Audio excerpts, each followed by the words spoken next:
క్రీస్తునందు విశ్వాసం ఉంచడం ద్వారా అందును బట్టే ఈ వచన ప్రారంభంలోనే మనం నీతిమంతులుగా తీర్చబడి అనే మాట వాడాడు. నీతిమంతులుగా తీర్చబడ్డాం ఎందుకంటే యేసు ప్రభువు నా కోసం సిలువలో మరణించారని, ఆయన మరణాన్ని జయించి తిరిగి లేచింది ఆయన దేవుడని రుజువు పరచడానికి అని మనం నమ్మేస్తాం గనుక, విశ్వసించాం గనుక మనం నీతిమంతులుగా ఏం చేయబడ్డాం? తీర్చబడ్డాం, ఎంచబడ్డాం. ఇప్పుడు అలాంటి వారికి కలిగే ప్రయోజనాలు ఏంటో ఈ రోమాపత్రిక 5వ అధ్యాయంలో రాసుకుంటూ వచ్చారు.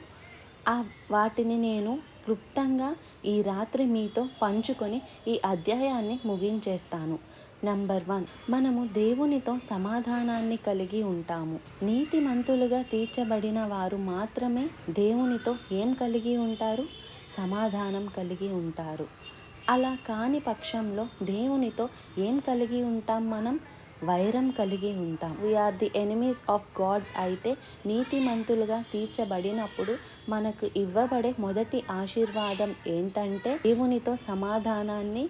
మీరు ఎప్పుడైనా ఈ మాట విన్నారా? నాతో పెట్టుకోకు అనే మాట ఎప్పుడైనా విన్నారా?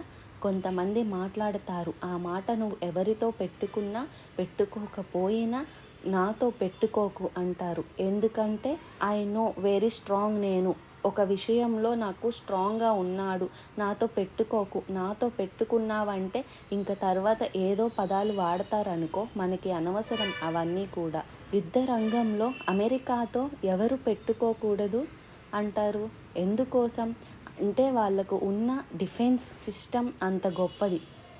వారు యాన్యువల్ బడ్జెట్లో కొన్ని వేలు కాదులేండి, లక్షల కోట్లు వారు ప్రతి ఏటా ఈ ఆర్మీ కోసం, సైనికుల కోసం విచ్చేసి ఉంటారు. కాబట్టి పవర్ఫుల్ ఆర్మీ అమెరికా వారితో అంత ఈజీగా ఎవరు యుద్ధం పెట్టుకోవడానికి ఇష్టపడరు.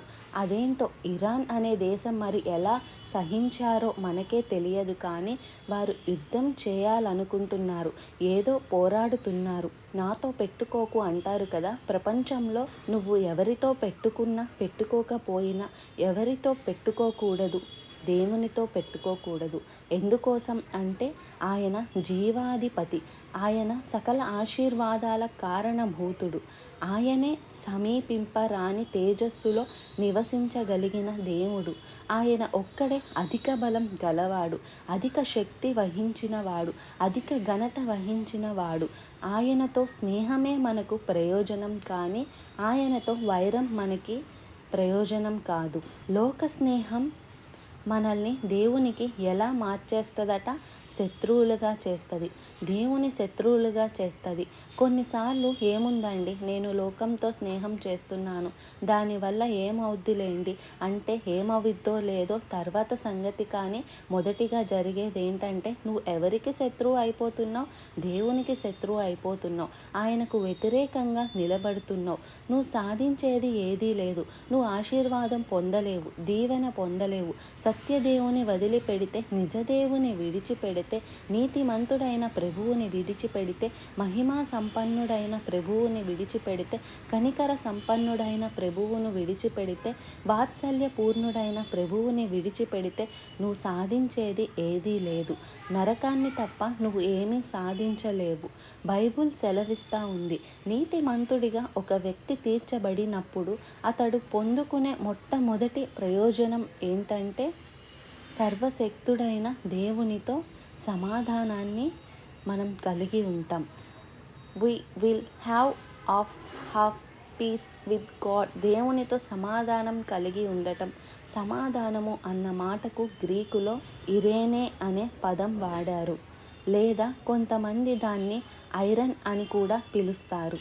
ఐరేనే కరెక్ట్ ప్రొనౌన్సియేషన్, ఐరేనే.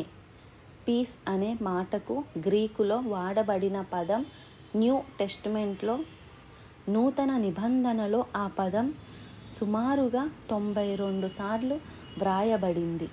సువార్తల్లో కానీ పత్రికల్లో కానీ ఆ పదాన్ని డైరెక్ట్గా 92 సార్లు మనం చూస్తాం.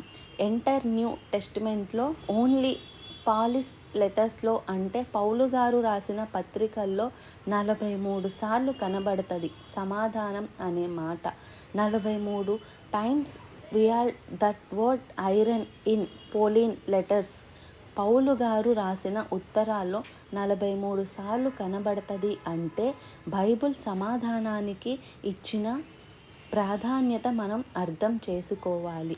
ఈ లోకంలో మనకు ఏమున్నా లేకపోయినా సమాధానం లేకపోతే జీవితం అంతా కూడా అస్తవ్యయం అయిపోయిద్ది. శాంతి లేని బ్రతుకులు, సమాధానం లేని బ్రతుకులు, చాలా భయంకరమైన బ్రతుకులు ఈ రోజుల్లో మనుషులకు అన్నీ ఉన్నాయి. కానీ చెప్పండి, ఏమీ లేదు, సమాధానం లేదు, పీస్ లేదు.